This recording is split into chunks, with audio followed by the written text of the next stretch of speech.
دوست محمد کھوسا صاحب امیدوار تھے NA 185 پاکستان پیپلز پارٹی کے، اور یہاں سے پاکستان مسلم لیگ نون کے کینڈیڈیٹ جیت گئے۔ دوست صاحب یہ فرمائیے گا، پیپلز پارٹی نے NA 185 میں دھاندلی کے الزام لگائے ہیں، اس کے کیا ثبوت اور شواہد موجود ہیں آپ کے پاس؟ جی تھینک یو ویری مچ کرن، ثبوت بھی ہیں، شواہد بھی ہیں، اور جو through out the election campaign from the announcement of the schedule till the polling day جو ہم نے دیکھا اور جو ہم نے بھگتا، اس کا تو عینی شاہد اور گواہ میں خود ہوں اور پورے حلقے کی عوام ہے۔ سر آپ بھی دھاندلی کا الزام لگا رہے ہیں، آپ کی پارٹی کے ہی دیگر رہنما ہیں وہ بھی یہ بات کر رہے ہیں، لیکن پارٹی قیادت خاموش ہے اس پر، وہ کیوں سر؟ آپ کی اس پر کیا رائے ہے؟ ہم جو بول رہے ہیں جی، ان کا جب بات کرنے کا وقت آئے گا وہ بھی بات کریں گے۔ تو سر بلاول صاحب سمجھتے ہیں کہ آپ کے حلقے میں دھاندلی ہوئی ہے؟ کیونکہ بات تو ہوئی ہوگی نا آپ کی پھر اس حوالے سے ان سے۔ جی یقیناً تمام تر معاملات سے ان کو آگاہی وقت کے ساتھ ساتھ میں دیتا رہا ہوں، ان کو بھی اور پریزیڈنٹ صاحب کو بھی، مخدوم یوسف رضا گیلانی صاحب کو بھی، مخدوم احمد محمود صاحب جو ہمارے ساؤتھ پنجاب کے پریزیڈنٹ ہیں، فارمر گورنر، ان کو بھی آگاہی دیتا رہا ہوں۔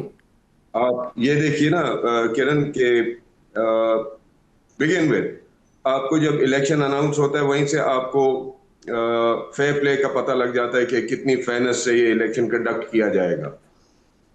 جو آر او تھا، نارملی جو ڈی آر اوز ہوتے ہیں وہ جوڈیشری کے ہوتے ہیں، اس دفعہ سول سرونٹس کو لگائے گئے، وہ بھی لو اسکیل کے لوگوں کو 17ویں 18ویں اسکیل کے ڈی آر اوز لگا دیے گئے۔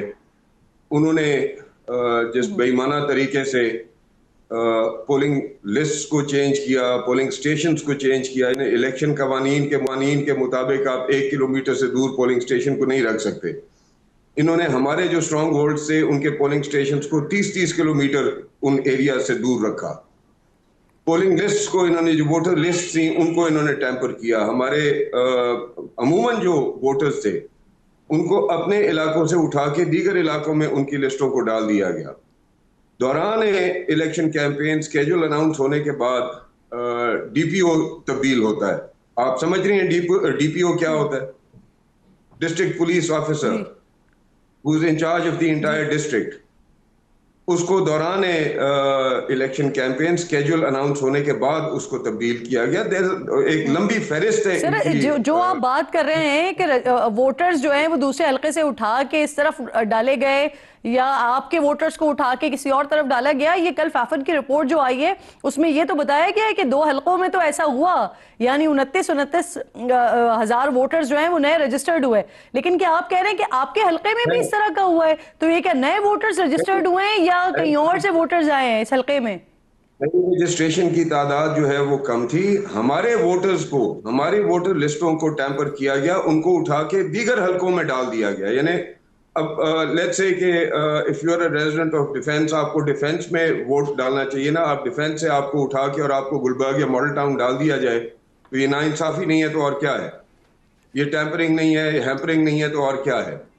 اس کے ساتھ ساتھ فیڈرل گورنمنٹ اور پروونشل گورنمنٹ دونوں، ہم تو دونوں گورنمنٹس کو فیس کرتے رہے، ان دونوں گورنمنٹس کے ماتحت جو ڈپارٹمنٹس آئے، ہم ان ڈپارٹمنٹ میں اپنے سمجھنے کے لیے سر، یعنی آپ یہ کہہ رہے ہیں کہ پری پول ریگنگ جسے آپ کہتے ہیں، جو الیکشن ڈے سے پہلے جو کچھ چیزیں مینج ہو جاتی ہیں وہ ہوا ہے، لیکن الیکشن ڈے پہ کچھ نہیں ہوا، ایسے ہی ہے سر؟ میں صحیح سمجھی ہوں آپ کی بات؟ الیکشن ڈے پہ through police and through presiding officers جو انہوں نے اپنے من پسند پہلے انڈر اسکیلڈ لگا دیے تھے وہاں پہ، کیونکہ الیکشن کمیشن کی ایک ریکوائرمنٹ ہوتی ہے الیکشن رولز کے مطابق کہ آپ گیزٹڈ آفیسرز کو جو ہے وہ تعینات کرتے ہیں ایز پریزائڈنگ آفیسرز۔ انہوں نے پہلے نان گیزٹڈ آفیسرز کو تعینات کیا۔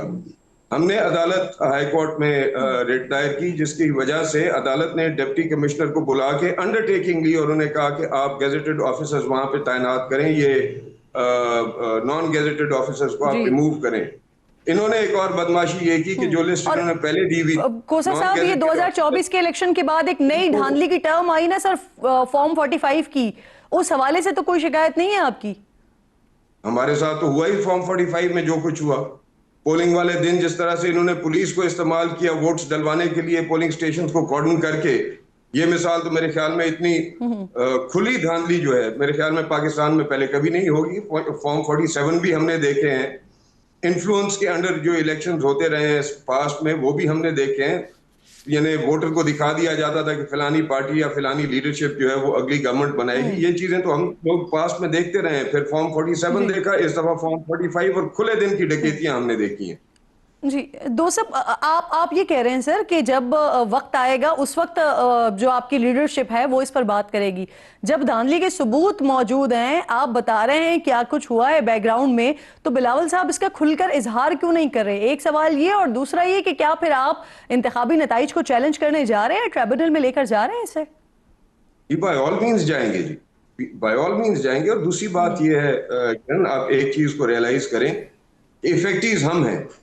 سفر ہم نے کیا ہے، حلقے کی عوام نے کیا ہے جس نے ہمیں بڑی میجورٹی سے جو ہے وہ اس الیکشن میں جتوایا. اور الیکشن ڈے پہ جس طرح سے انہوں نے یہ بدماشیاں کی ہیں through the police department and through their اپنے من پسند پریزائڈنگ آفیسرز کے تھرو جو انہوں نے، یعنی آپ یہ دیکھیں کہ جہاں پہ ہم جیت رہے ہیں، آپ کو ایک چھوٹی سی میں مثال دے دیتا ہوں کیونکہ یہ چیزیں آپ آگے جائیں گی، کورٹ کے اندر جائیں گی، ٹریبیونلز میں بھی جائیں گی، کہ جہاں پہ ہم لوگ جیت رہے ہیں وہاں پہ ٹرن آؤٹ جو ہے از اباؤٹ 20 to 23%. جہاں پہ یہ لوگ جیت رہے ہیں وہاں پہ ٹرن آؤٹ جو ہے وہ ایک دم 50% کے لگ بھگ چلا جاتا ہے. جہاں پہ انہوں نے ووٹس ڈالے 80% تک، اور جتنی جگہوں پہ ان کی ہمارے مقابلے میں لیڈ آئی ہے وہاں پہ زیادہ تر جو ووٹس نکلے ہیں، ان کی میجورٹی کے ووٹس نکلے ہیں وہ خواتین پولنگ بوتھ سے نکلے ہیں، جہاں پہ مینج کرنا اور مینیپولیٹ کرنا آسان ہوتا ہے نسبت. جی بالکل ٹھیک سر. آپ نے میرے پہلے سوال کا جواب نہیں دیا کہ آپ کی لیڈرشپ اس پر کیوں خاموش ہے، لیکن آپ کہہ رہے ہیں کہ وقت آنے پر وہ بات کریں گے. بہت شکریہ. ایک عوامی مسئلے کی جانب جا رہے ہیں.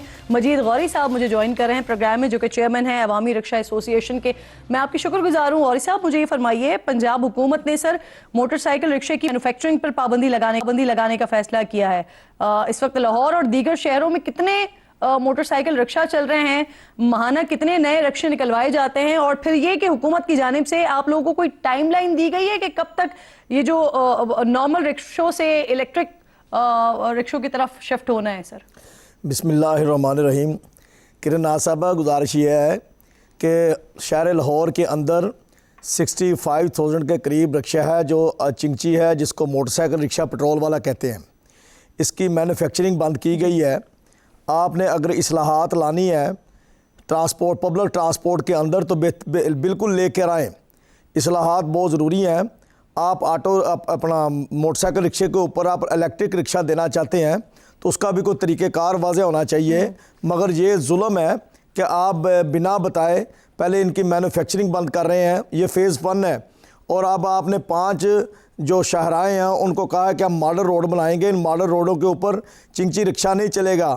آپ 5 روڈوں کو ماڈل نہ بنائیں، آپ پورے شہر لاہور کو ماڈل بنائیں. ہم کب کہہ رہے ہیں کہ آپ ماڈل نہ بنائیں؟ رکشہ پبلک ٹرانسپورٹ ہے. شہر لاہور کے اندر کروڑوں کی آبادی ہے، لاکھوں افراد اس کے اوپر صبح سفر کرتے ہیں. بچیاں اسکولوں میں کالجز میں جاتی ہیں. متوسط طبقہ اسی پبلک ٹرانسپورٹ کو استعمال کر کے اپنی روزی روٹی کے لیے گھر سے باہر جاتا ہے اور واپس آتا ہے. گزارش یہ ہے کہ 65,000 تو صرف شہر لاہور کے اندر ہے. 3 ساڑھے 3 لاکھ رکشہ ہے جو پنجاب کے اندر چنگچی چل رہا ہے.